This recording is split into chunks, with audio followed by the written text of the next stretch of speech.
Good morning friends. 17/2/2021 వరకు జరిగినటువంటి కొన్ని కరెంట్ అఫైర్స్ క్వశ్చన్ను ఈ వీడియోలో చూద్దాం. First question, very important. Kanchoth festival celebrate across which of the following river valley in India? Correct answer Chenab valley. ఓకేనా? So ఇది మనం ఫస్ట్లో వచ్చిన ఆర్టికల్ చూడొచ్చు. అమిడ్ కోవిడ్-19 pandemic age old means ancient Kanchoth festival celebrated across Jammu Kashmir Chenab valley. ఈ చీనాబ్ వ్యాలీ గుండా మనకు ఈ కంచోత్ ఫెస్టివల్ను చేస్తారు. ఈ కంచోత్ ఫెస్టివల్ ఎప్పుడు ఎవ్రీ ఇయర్ జనవరి లేదా ఫిబ్రవరిలో మనకు ఏటా చేస్తూ ఉంటారు.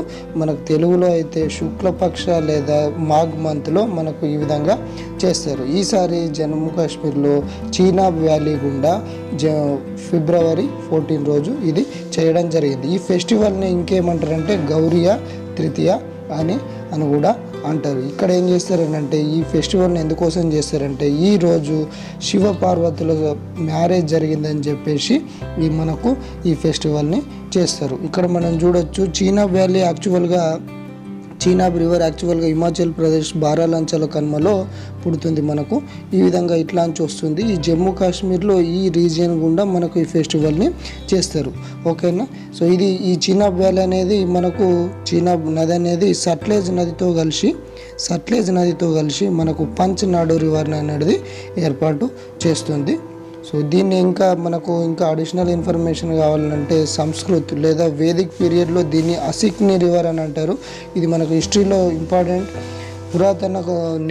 పురాతన నేమ్స్ కూడా మనకు అడుగుతూ ఉంటాడు. సో ఇది ఋగ్వేద పీరియడ్లో అసిక్ని అంటారు. అసిక్ని అని అంటే డార్క్ కలర్డ్ వాటర్. మహాభారత పీరియడ్లో చంద్రభాగా నది అని కూడా అంటారు దీన్ని. ఈ చంద్ర మరియు భాగా రెండు నదుల కలయిక వల్ల ఇది ఏర్పడిందని చెప్పేసి ఈ చంద్రభాగాకు మనం షార్ట్ ఫామే ఇప్పుడు చీనాబ్ అని అంటాం. Next question, which of the following countries participated in maritime security belt in 2021? Correct answer Iran, Russia, India. ఈ మూడు దేశాలు కలిసి మనకు మ్యారిటైమ్ సెక్యూరిటీ బెల్ట్ను ఏర్పాటు జరిగింది. ముఖ్యంగా ఇది నావల్ ఎక్సర్సైజ్ అన్నట్టు. ఇది ఇరాన్, రష్యా యాక్చువల్గా చేస్తున్నాయి. మన ఇండియా కూడా 2 డేస్ ఈవెంట్ కోసం ఇండియా పార్టిసిపేట్ చేయడం జరిగింది. India joined Iran and Russia in 2-day navy exercise dubbed Iran Russia maritime security built. ఓకేనా?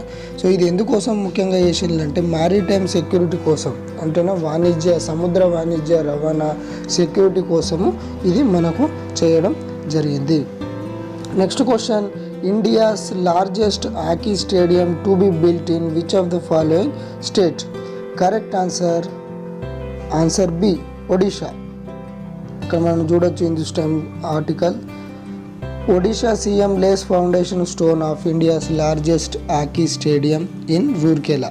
ఓకేనా? ఈ రూర్కెలా అన్నటువంటి సిటీ మనకు ఒడిషాలో ఉంటుంది. రూర్కెలాకు కర్మాగారం కూడా ఉంటుంది.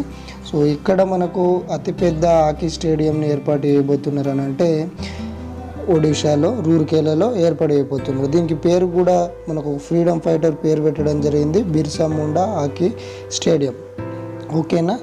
So FIFA hockey world cup hockey world cup 2023లో జరుగుతుంది. Men's hockey world cup. అది ఎక్కడ జరుగుతుందంటే ఇండియాలోనే జరుగుతుంది. దానికోసమే మనకి ఈ స్టేడియంను సిద్ధం చేస్తున్నారు. ఈ హాకీ వరల్డ్ కప్ ఎన్నో ఎడిషన్ అంటే 15th ఎడిషన్. ఓకేనా? ఇందులో పాల్గొనే టీమ్స్ 16 టీమ్స్ పాల్గొంటున్నాయి. Next, UN releases $15 million to fight which of the following diseases? Recently united nation మనకు $15 million విడుదల చేయడం జరిగింది to fight which of the following diseases.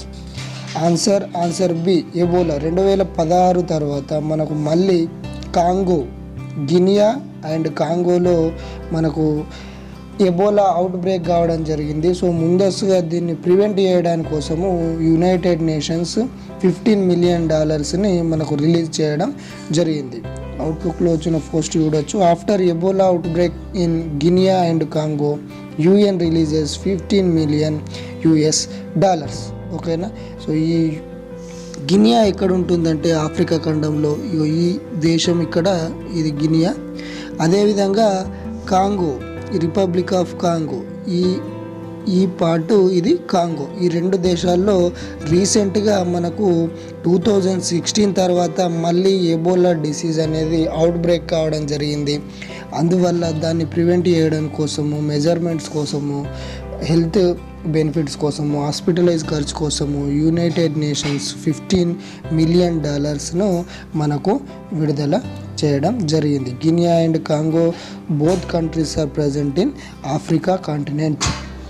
Next question, where is India's first dolphin research centre to set up? Answer A, Patna. ఓకేనా, బీహార్లో మనకు ఈ first dolphin research సెంటర్ను ఏర్పాటు చేయబోతున్నారు. ద ఇండియన్ ఎక్స్ప్రెస్లో వచ్చినటువంటి ఆర్టికల్ ఇది. India's first national dolphin research centre to come up in Patna. Very very important.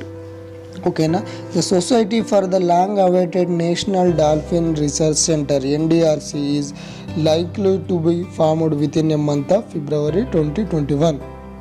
ఓకేనా, సో మనకున్న మొత్తం డాల్ఫిన్స్లో 50% డాల్ఫిన్స్ మనకు ఒక బీహార్లోనే ఉన్నాయి. ఇది కూడా గంగా నది తీరంలో ఉన్నది, బీహార్లో ఉన్నది. ఓకేనా, దానికి సంబంధించి ఇది వరల్డ్ మోస్ట్ ఎండేంజర్డ్ స్పీస్, అంటే అంతరించే దశలో ఉన్నటువంటి ఈ డాల్ఫిన్లను మనకు ఇప్పుడు ప్రజెంట్ బీహార్లో ఉన్నాయి. కాబట్టి దాన్ని ప్రొటెక్ట్ చేయడం కోసం, ప్రొటెక్షన్ కోసము మనకు ఇక్కడ ఏర్పాటు చేయబోతున్నారు. మన దేశంలో ఎక్కడ ఉన్నాయంటే బీహార్లో ఉన్నాయి, అది కూడా గాంగేటిక్ తీరంలో ఉన్నాయి. ఓకేనా, సో ఇది వరల్డ్ లైఫ్ ప్రొటెక్షన్ యాక్ట్ ఎప్పుడు 1970లో ఏర్పాటు చేయడం జరిగింది.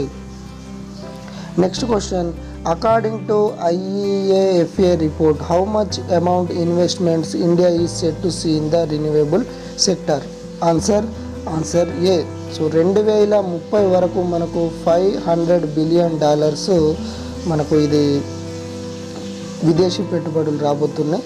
సో దీనికి సంబంధించి ఎకానమీలో వచ్చినటువంటి question article, India to see $500 billion investment in renewable by 2030 IEAFA report. ఓకేనా, so institute for energy economics and financial analysis అనే కంపెనీ మనకు ఇది ఎస్టిమేట్ చేయడం జరిగింది. ఓకేనా, దీని హెడ్ క్వార్టర్స్ ఎక్కడ ఉన్నాయంటే క్లీవ్లాండ్, ఓహియో, యునైటెడ్ స్టేట్స్లో ఉన్నది. Next, Kiran Bedi relieved as lieutenant governor in which of the following UT union territories she served as lieutenant governor? Answer C, Puducherry. ఓకేనా, Kiran Bedi relieved as lieutenant governor and a Congress govt in Pondicherry loses majority. పైదవే ఇక్కడ lieutenant governors అదేవిధంగా మనకు union territories ఇవ్వడం జరిగింది.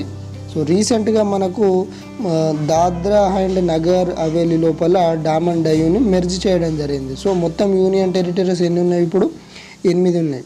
Andaman Nicobar islands, admiral DK Joshi, Chandigarh Shri VP Singh Badnore, Dadra Nagar and Haveli and Daman Diu Shri Praful Patel, Delhi Shri Anil Baijal lieutenant governor, Jammu and Kashmir Shri Manoj Sinha, Lakshadweep Shri Praful Patel, Puducherry doctor Tamilisai Soundararajan additional charge ఇవ్వడం జరిగింది, Ladakh Shri Radhakrishna మథుర్.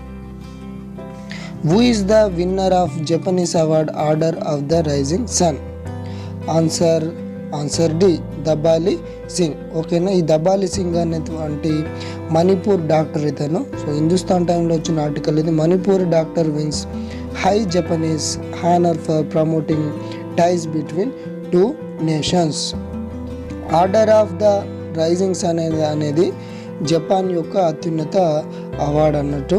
So ఇది మణిపూర్ డాక్టర్ దబాలి సింగ్కు రావడం జరిగింది. ఈయన చేసిన కృషి ఏంటంటే 2 దేశాల మధ్య రిలేషన్షిప్ దృఢం కావడానికి పనిచేసిండని చెప్పి ఇవ్వడం జరిగింది. ఓకేనా, సో ఇది ఎప్పుడు ఏర్పాటు చేయడం జరిగింది? 1875లో ఏర్పాటు చేయడం జరిగింది. The honour is given to felicitate his contribution to strengthening ties between Japan and India and Japan and Manipur. ఓకేనా, next question, zero covid by 2 February 28 2021 campaign launched by which of the following union territories? Zero covid by February 28. ఓకేనా. So ఈ campaign అనేది ఎక్కడ launch చేయబడింది అని చెప్పేసి question మనకు. Answer C Puducherry. Business స్టాండర్డ్లో వచ్చిన మనకు ఆర్టికల్ ఇది. Puducherry launches a campaign to became covid free by 28 February 28. ఓకేనా. Next, who is the author of the book fractured mosaic? ఓకేనా. ఫ్రాక్చర్డ్ మొజాయిక్ అనేది ఎవరు రాసిండ్రు అనేటువంటిది మనకు క్వశ్చన్. Answer D Sabarna Roy. ఓకేనా. సబర్ణ రాయ్ ఫ్రాక్చర్డ్ మొజాయిక్ అనేటువంటి బుక్ను రాయడం జరిగింది. ఇది అతనికి 7th బుక్. ఇది ఫ్రాక్చర్డ్ మొజాయిక్ ఎవరు రాసిండ్రు అంటే సబర్ణ